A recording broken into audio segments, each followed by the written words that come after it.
예루살렘아 예루살렘아 라는 제목으로 함께 말씀 나누기 원합니다. 부모의 가혹한 자녀 학대가 사회적 또 문제가 되어지고 있는 시대입니다. 그래서 요즘은 이제 사랑의 매라는 말이 사라져 버렸다라고들 합니다. 올해 1월에 아동학대 금지 처벌 특례법 정인이법이 이제 통과하게 되면서 부모 체벌도 문제가 되고 부모 체벌도 법적으로 처벌할 수 있게 되었습니다. 가정의 위기의 시대를 맞이하고 있습니다. 우리 자녀들이 밝고 건강하게 자랄 수 있도록 또 가정에 행복한 가정들이 많아질 수 있도록 기도해 주시기 바랍니다.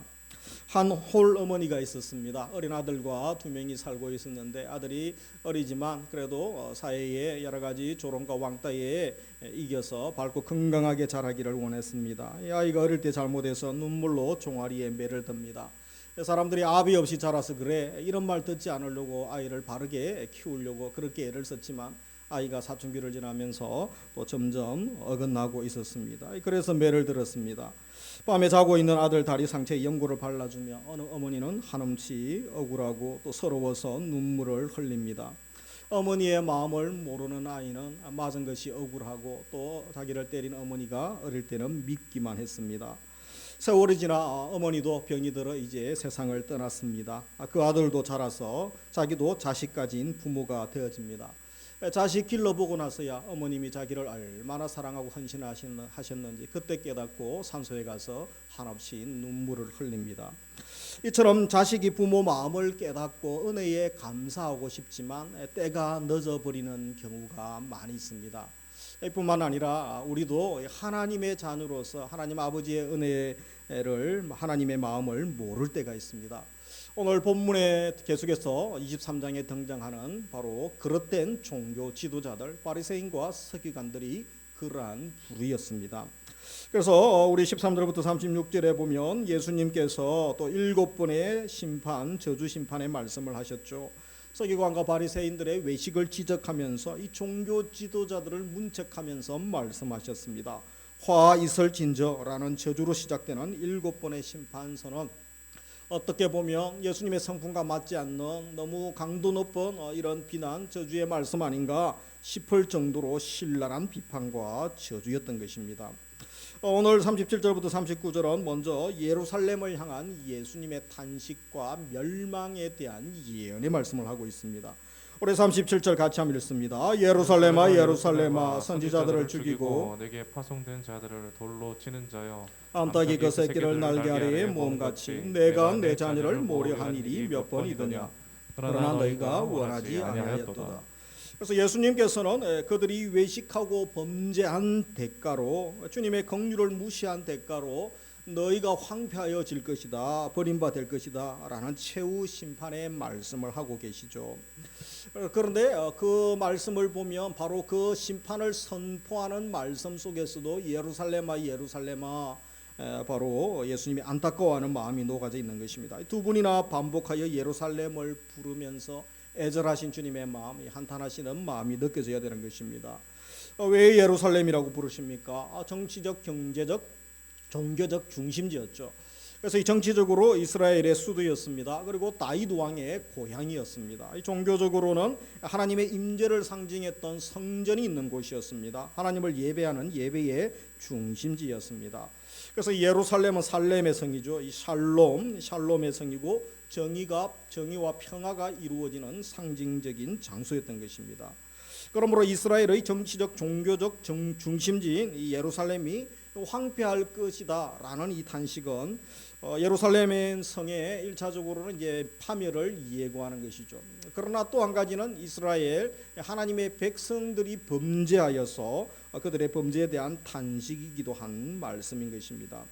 예수님은 이 예루살렘 하나님 백성들이 하나님 말씀 잘 지키고 하나님께 회개하고 돌아오기를 간절히 원하시는 마음으로 말씀하고 있죠. 그런데 유대 지도자들은 하나님 말씀 잘 지키지 않았던 것입니다. 오히려 회개하라고 말씀을 선포하는 선지자들을 또 죽이기도 하고 저들을 박해했습니다. 하나님이 보내신 주의 종들을 죽이고 돌로 치고 있습니다. 그리고 마지막으로 보낸 하나님의 아들 예수 그리스도를 저들이 십자가에 못 박아 죽이려고 하고 있는 그런 상황 가운데 있었던 것입니다. 그래서 평화의 성 예루살렘이 반역과 살인, 거짓과 폐역의 도시로 변했다고 개탄하고 계시는 것입니다. 37절에 그런 마음으로 읽어보시면 암탉이 그 새끼를 날개 아래에 모음같이 내가 내 자녀를 모으려 한 일이 몇 번이더냐.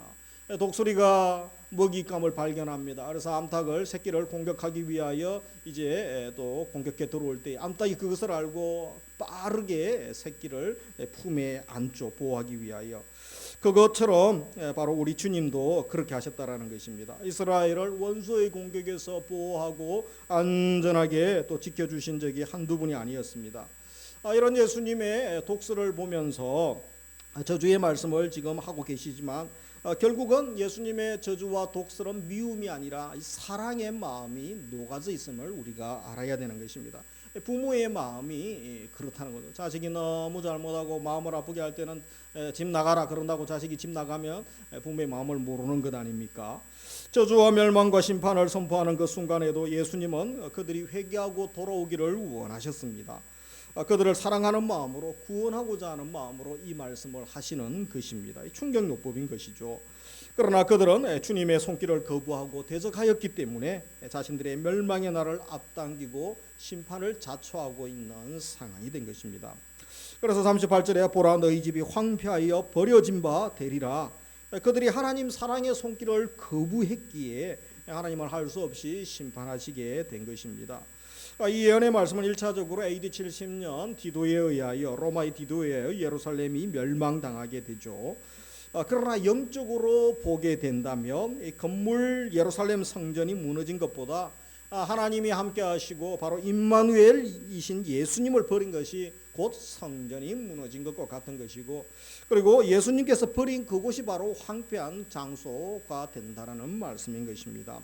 성전이 존재하는 이유가 무엇입니까? 성전은 1차적으로는 하나님의 언약궤를 보관하는 것이죠.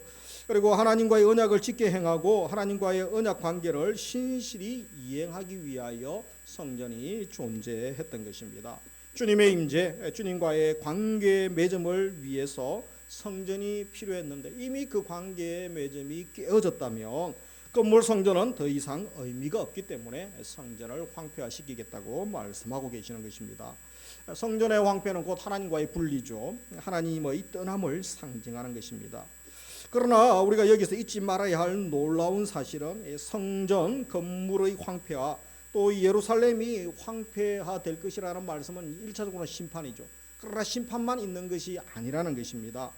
참 성전이신 예수님이 오시고 예수님을 통하여 새 시대가 시작될 것에 대한 소망의 메시지, 희망의 메시지가 심판과 함께 주어져 있고 그것을 주님이 말씀하고 계시다라는 것입니다. 그래서 이 말씀을 통하여 우리가 깨닫게 되는 것은 먼저 주님은 용서하기를 기뻐하시는 사랑의 하나님이심을 믿어야 되는 것입니다. 예루살렘을 향한 예수님의 탄식을 보면 책망하면서도 결국은 돌이키기를 원하시는 부모의 마음으로 말씀하신 것입니다. 어떤 경우에도 주님은 하나님 아버지의 사랑을 또 놓지 않으셨습니다. 사랑의 마음을 놓지 않으셨습니다. 진노 중에라도 긍휼을 잃지 않으시고 사랑을 놓지 않으셨습니다. 주님은 용서하기를 기뻐하시는 분이심을 우리가 의심하지 말아야 되겠습니다. 너무 많이 맞으면 아이들이 그죠? 부모가 나를 싫어한다고 생각하지만 그 사랑을 깨닫기에는 또 시간이 많이 걸리게 되는 것이죠. 그리고 두 번째로 성도는 죄악의 시대의 죄악을 보며 가슴 아파할 줄 알아야 됩니다. 죄악의 눈이 가리워서 이 주님을 보지 못하고 계속하여 죄악과 멸망의 길을 가고 있는 예루살렘을 향하여 우리 주님은 탄식의 눈물을 흘리며 예루살렘아 예루살렘아 하셨습니다. 하나님의 선지자로 부름받은 우리가 이 시대에 악하고 타락하고 멸망을 향하여 달려가고 악의 소리가 득세하고 권세가 힘을 얻고 득세하는 이 시대 가운데 하나님께서 이 선지자의 눈물을 우리에게 주시기 원합니다. 눈물의 선지자 예레미야처럼 선지자의 눈물을 우리가 가져야 됩니다. 그래서 안타까움으로 기도할 수 있는 이 선지자의 마음을 우리에게 주시기 원합니다. 뿐만 아니라 정결한 믿음과 간절하게 하나님을 찾는 자세로 우리가 살아감으로써 날마다 빛나는 하나님의 영광을 보며 온유한 주님의 음성을 듣기를 원합니다. 힘든 시간을 계속 보내고 있습니다. 8월 한 달도 주님 마음 품게 하시고 주님의 긍휼과 사랑이 나에게 부어지고 사랑하는 우리 또 믿음의 백성들에게 부어지게 하소서. 이것이 우리의 거룩한 기도가 되기를 원합니다. 그러면서 크게 두 번째로는 이제 24장에 바로 예수님의 마지막 때에 대한 예언을 하시죠. 그러면서 1절 2절에 오늘 다루게 될 본문은 성전 멸망을 예고하고 계십니다. 당시 이스라엘 백성들과 제자들조차도 성전에 대한 오해가 많이 있었습니다. 성전 제도, 성전 예식, 율법 규범 지키는 것이 신앙의 수준으로 저들은 생각했던 것입니다. 그림자요 모형에 불과한 성전 건물의 화려함과 그 웅장함, 장엄함에 저들은 착각에 빠져 있었던 것입니다. 그래서 1절에 보시면 예수께서 성전에서 나와서 이제 성전에서 나오게 되시죠. 나가실 때 제자들이 성전 건물들을 밖에서 보시면서 이제 가리켜 보이려고 나오니, 그래서 이 제자들이 성전에 나가시는 예수님의 눈을 돌려 무언으로 어떤 말을 했겠습니까? 예수님 저 화려하고 웅장한 성전 좀 보세요. 건물 보세요. 대단하지 않습니까? 이런 무언의 말을 했던 것 같습니다. 그런데 예수님이 찬물을 끼얹는 것 같은 말씀을 하시죠. 우리 2절 보시면 대답하여 이르시되 너희가 이 모든 것을 보지 못하느냐? 같이 읽습니다. 내가 진실로 너희에게 이르노니 돌 하나도 돌 위에 남지 않고 다 무너뜨려지리라. 그토록 지극히 신성시하고 자부심을 가졌던 그 성전, 하나님 주님께서 어떻게 하시겠다는 것입니까? 완전히 부숴버릴 것이다 라고 말씀합니다. 성전 안에서 하셨던 말씀이 있고 예수님이 성전 밖에 나오셔서 하셨던 말씀이 있죠. 그래서 우리 성전 안에서는 예수님이 어떤 말씀을 하셨습니까? 마태복음 21장에 예수님이 이제 종려주일로 우리가 지키게 되죠. 그래서 예루살렘에 입성하셔서 제일 먼저 하신 것은 성전을 깨끗하게 하는 정화 작업을 하셨습니다. 나귀를 타고 겸손히 예루살렘 성 안으로 입성하셔서 성전을 정결하게 하셨죠. 그래서 매매꾼들, 장사꾼들을 다 내쫓으신 이유는 제사 제도를 자체를 부정하는 것이고 또 성전 제도 자체를 부정하는 것이고, 성전 제도에서 나아가 더 이상 성전은 필요 없다, 건물 성전은 필요 없다라고 선포하신 것이다라고 말씀을 하였습니다.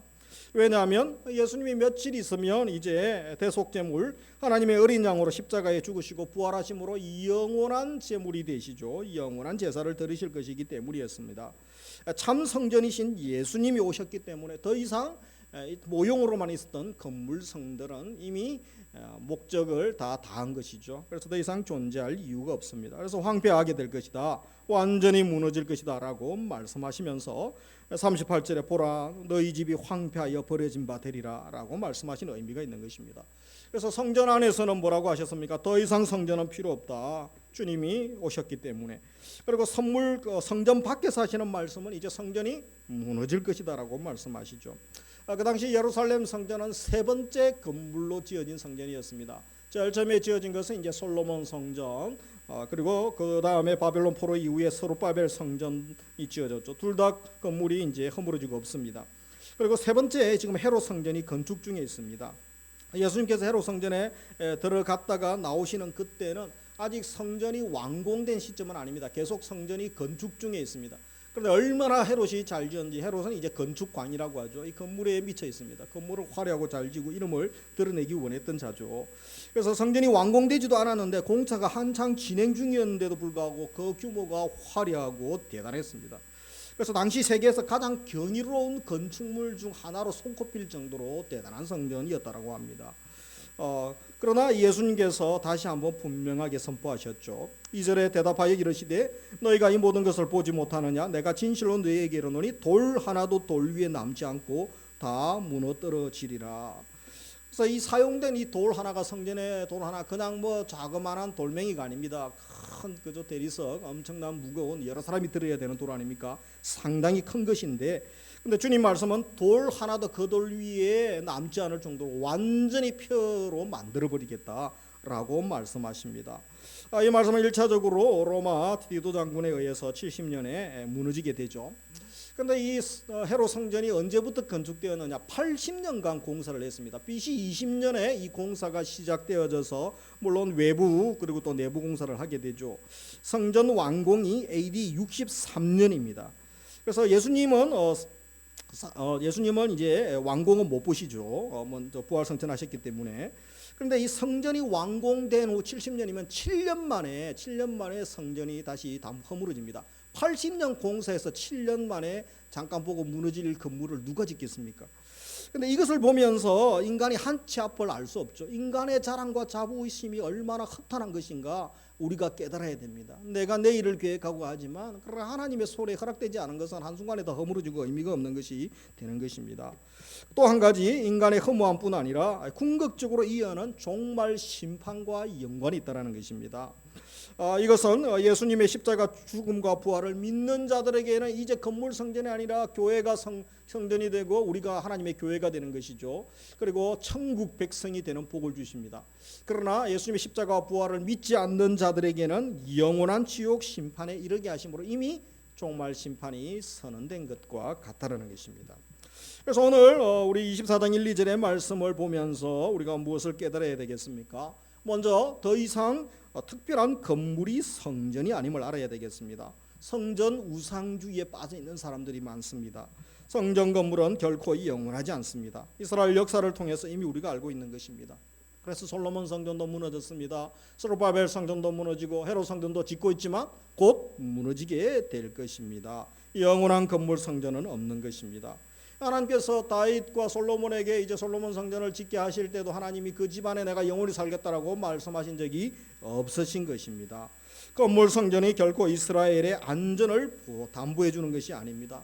오히려 하나님과의 언약의 말씀을 지켜 행하는 것이 그들의 안전과 평안을 담보한다라고 말씀하셨던 것입니다. 그리고 두 번째, 건물 성전이 우상이 되어서는 안 됩니다. 눈에 보이는 성전이 이스라엘의 안전과 구원을 보장해 주지 않는 것입니다. 그래서 건물 성전보다 더 중요한 것은 그 안에 보관하고 있는 언약궤죠. 그러나 언약궤 자체만으로 의미가 없습니다. 그래서 중요한 것은 무엇입니까? 언약의 말씀을 지키고 기억하는 것이 더 중요하다는 것입니다. 하나님을 예배하고 말씀에 순종하여 살라고 건물로 또 성전을 짓기도 하고 또 광야 시대에는 이제 성막 제도를 또 주셨죠. 우리가 지난달까지 또 우리가 출애굽기 생명의 말씀 또 우리가 큐티하지 않았습니까? 그랬다는 것입니다. 더 중요한 것은 하나님을 예배하는 삶, 말씀에 순종하며 사는 것이 더 중요하다는 것입니다. 그럼에도 불구하고 이스라엘 백성들은 역사를 통하여 계속 오해하고 착각 속에 살았습니다. 그들은 생각하기를 우리가 율법 받은 백성이고 또 십계명을 받고 우리 언약궤가 우리에게 있고 또 성전도 있는데 이방이 우리를 넘보지 못할 것이다. 우리는 결코 망하지 않을 것이다. 이런 착각 가운데 살았습니다. 그래서 하나님 그것이 거짓말이고 그것보다 더 중요한 것이 있음을 깨닫게 하기 위하여 이스라엘 도시에서 쫓아내버리죠. 나라가 망하게 하시고 건물이 성전이 무너지게 하시고 너희들이 성민이 하나님 말씀에 순종하지 않으면 성민이 아니다는 것이죠. 하나님 백성이 아니라는 것입니다. 그래서 저들이 성전이 우상이 되고 율법이 우상이 되어버린 것입니다. 우리 안타까운 것은 한국 교회가 잘못하는 것도 소위 성전 건축에 너무 집착하고 있는 것이 있습니다. 그래서 이 종교적 의미를 너무 부여한다면 이것이 미신인 것입니다. 예배당 지으면서 성전 건축한다라는 이야기를 하죠. 물론 마땅히 붙일 말이 없어서 사용하는 것이기도 하겠습니다만 마치 예배당 건물 짓는 것이 하나님의 거룩한 가업을 다 이루는 것처럼 생각하기도 합니다. 그래서 어떤 분들은 제가 여태까지 교회당 10개를 지었는데 앞으로 예배당 하나 더 짓는 것이 제 인생의 목적입니다. 건물 하나 뚝딱 지어놓으면 그냥 다 한 것처럼 오해하고 있다는 것입니다. 예배당은 돈으로 지을 수 있을지 모르지만 주님이 원하시는 것은 그것이 아닙니다. 그리스도의 몸된 교회를 이루는 것이죠. 예수를 주로 부르는 성도들이 모이는 것이고 예수의 제자되고 좋은 예배자되고 주님의 증인으로 헌신하는 것입니다.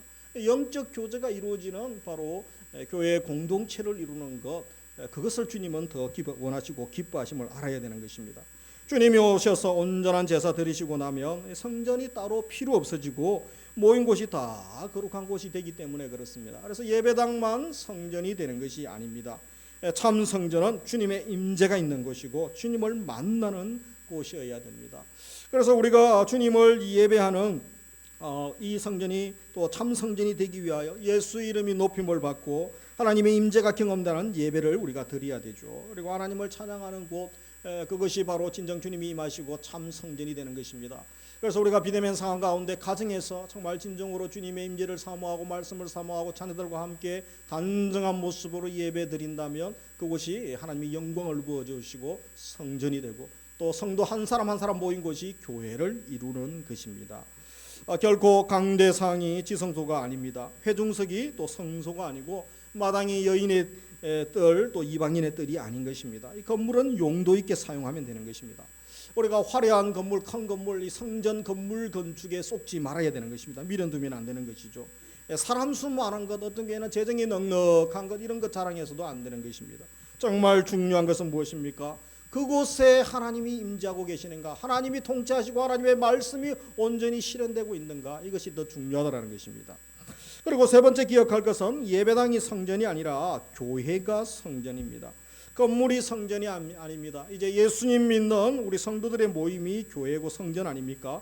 예수 믿는 성도가 바로 성전입니다. 그래서 이제 우리 교회의 자랑이 무엇이 되어야 되겠습니까? 우리의 자랑이 무엇이 되어야 되겠습니까? 예수님을 얼마나 닮은 사람들이 많은가, 이것이 자랑이 되어야 되는 것입니다. 우리 성도들의 삶과 인격을 통해서, 교회 사역을 통해서 얼마나 하나님의 거룩한 통치와 하나님의 말씀이 온전히 이루어지고 있는가, 이것이 자랑거리가 되어야 되지 않겠습니까? 우리의 삶의 현장에서 예수 그리스도의 사랑의 향기가 얼마나 드러나고 있는가, 이것이 자랑이 되어야 되는 것입니다. 그러면서 우리가 드리는 예배도 어떤 예배가 되어야 됩니까? 어떤 제사를 드려야 됩니까? 건물 성전에서 드리는 제사가 아니라 이제 우리 삶으로, 삶이 예배요, 예배가 삶이 되어야 된다. 그래서 우리 교회 주부에도 제일 밑에 보면 예배에 마치면 섬김의 시작이고 공예배가 마치면 삶의 예배가 시작됩니다. 이 말씀이 녹아져 있는 것입니다. 우리 로마서 12장 1절 같이 읽습니다. 그러므로 형제들아, 내가 하나님의 모든 자비하심으로 너희를 권하노니 너희 몸을 하나님이 기뻐하시는 거룩한 산 제물로 드리라. 이는 너희가 드릴 영적 예배니라. 이제는 뭐죠? 너희 몸을 산 제물로 드리라. 죽은 짐승 드리는 것이 아니고 너희 몸을 드리는 것은 전인격 정삶을 통하여 하나님을 예배하고 말씀 따라 살아가는 것입니다.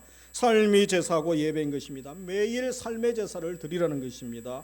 매일 걸어다니는 성전으로 살라는 것입니다. 매일 내가 하나님의 성전으로 거룩한 우리의 삶 자체가 예배인 것을 기억하라는 것입니다. 그래서 말씀을 맺습니다. 네 가지로 정리하면 우리 시대의 제약을 보며 아파할 줄 아는 성도가 되기를 원합니다. 이 사회를 보며 안타까워하는 마음으로 기도할 수 있는 우리 눈물의 선지자들처럼 우리도 하나님의 선지자의 마음을 주셔서 안타까워하며 그래도 끝까지 진리를 선포하고 하나님의 말씀이 살아있음을 증명하는 자들이 있어야 되지 않겠습니까? 다 배도하고 다 떠난다 할지라도, 물론 그러지는 않겠지만 아직은, 그러나 이제 선교 평행 시대가 오고 더 이상 전도 선교가 되지 않는 시대가 올 것입니다. 모두가 배도하고 모두가 버리고 미혹의 시대, 배도의 시대가 곧 오게 되죠. 24장에 예언하고 있지 않습니까? 그러나 그 환난의 때, 고난의 때가 너무 심하기 때문에 주님이 그 마지막 때를 단축시켜 주시는 거죠. 코로나 1년 반 2년에 이렇게 지치고 우리가 다 또 골아 떨어지지 않습니까?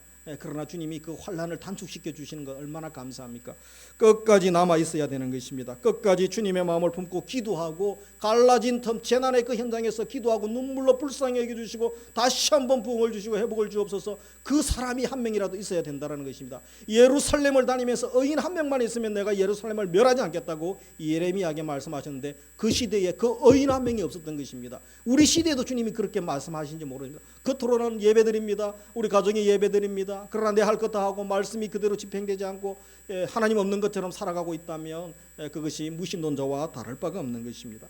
주님의 마음을 품게 하시고 주님의 긍휼과 사랑을 부어주시기를 주님의 이름으로 축복합니다. 두 번째로, 그리스도 없는 세상은 결국 파멸만 있을 뿐입니다. 유일한 구원자 예수님 외에는 구원이 없습니다. 이 세상의 인간과학 기술이 발달하고 4차 산업혁명 초시대에 또 스마트 시대에 살면서 이렇게 우리가 행복하고 잘 살고 우리가 인간이 원하면 얼마든지 지상낙원을 이룰 수 있습니다. 그런 착각 가운데 19세기는 살았습니다. 그래서 1차 세계대전이 터지고 2차 세계대전이 터졌죠. 인간과학 기술의 발달이 결국은 무엇을 가져왔습니까? 다 죽이는 것밖에 없었습니다. 핵무기가 만들어져서 다 죽이고 폐허가 되고 다 고통하며 신음하며 죽는 것. 그래서 허무주의가 오고 쾌락주의가 오지 않았습니까? 유토피아 건축할 줄 알았는데 다 잔혹한 폐허만 남았던 것입니다. 성전 파괴도 마찬가지입니다. 1차적으로는 로마군에 의하여 멸망한 것처럼 보이지만 결국은 왜 성전이 없어집니까? 이 선지자의 예언처럼 이스라엘이 하나님을 떠난 것 때문이고 결국은 회개 기회를 주었지만 돌아오라고 하였지만 돌아오지 않은 것 때문이었던 것입니다. 그리스도 없는 세상은 결국 파멸만 있다는 것을 기억하십시오. 그리스도 없는 기업, 그리스도 없는 가정, 그리스도 없는 사역, 결국은 파멸밖에 없는 것입니다. 심판을 면할 수가 없는 것입니다. 세 번째로, 성전 건물 율법 제사 제도에 신경 쓰지 말고 성전된 나 자신을 아름답게 가꾸어야 하겠습니다. 다시 건물 성전 세울 이유가 없습니다. 우리 안에 있는 잘못된 성전 우상을 제거해야겠습니다. 잘못된 율법주의, 예식주의를 버리시고 대신에 성전된 나 자신을 아름답게 가꾸기 위하여 힘쓰고 노력해야겠습니다. 몸 가꾸고 영혼을 가꾸셔서 주님이 그할 처소가 되기를 원합니다. 주님이 교제하시고 통과하시고 주님이 마음껏 또 역사하시는 주님의 도구로 쓰임 받기를 원합니다. 내가 걸어다니는 성전이라는 것을 꼭 기억하시기 바랍니다. 한번 따라하겠습니다. 나는 걸어다니는 성전입니다. 나는 걸어다니는 성전입니다. 우리 자녀들 축복 기도할 때도 너는 걸어다니는 하나님의 성전이야. 그러면 말을 조심하죠. 술, 담배 하겠습니까? 음란하고 또 마약하고 게임에 빠지고 더러운 것에 빠져서 인생을 망치겠습니까? 그럴 수 없습니다. 너는 걸어다니는 하나님의 성전이야. 거룩한 성전이야. 우리 남편, 우리 아내, 또 우리 자녀들, 우리 부모 형제들을 위하여, 우리 믿음의 형제들을 위하여 기도해 주시기 바랍니다. 그래서 하나님께서 고린도전서 3장 16절 뭐라고 하십니까? 같이 읽습니다. 너희는 너희가 하나님의 성전인 것과 하나님의 성령이 너희 안에 거하시는 것을 알지 못하느냐? 누구든지 하나님의 성전을 더럽히면 하나님이 그 사람을 멸하시리라. 하나님의 성전은 거룩하니 너희도 그러하니라. 아멘. 하나님의 성전은 거룩하니 너희가 거룩하다. 너희가 성전이다. 나는 걸어다니는 성전이다. 꼭 기억하며 살기를 원합니다. 마지막으로 건물 성전보다 그리스도의 몸된 교회를 세우기를 힘쓰기 원합니다. 한 사람 한 사람 이제 우리가 주님의 성전입니다. 예수 믿는 사람, 예수 그리스도를 나의 구주 나의 하나님으로 고백하는 바로 그 한 사람 한 사람 성도가 성전인 것입니다. 그리고 우리가 교회를 이룬 것입니다. 개인 성전들이 모여 교회 공동체를 이룬 것입니다. 주님의 몸된 교회 성도들의 모임 속에 주님이 친히 임하여 주시고 주님의 아름다움과 거룩함과 복됨이 드러나고 우리를 영광의 도구 복의 통로로 사용하시게 되는 것입니다. 그래서 우리가 8월 한 달 어떻게 살아야 되겠습니까? 그리스도의 몸된 교회를 세우는 자로 살기를 원합니다. 그리고 매일매일 한순간 한순간 내가 성전임을 기억하면서 걸어다니는 성전, 거룩한 하나님의 성전으로 살아갈 수 있기를 그런 은혜를 주시기를 주님의 이름으로 축복합니다. 이 시간 기도드리도록 하겠습니다.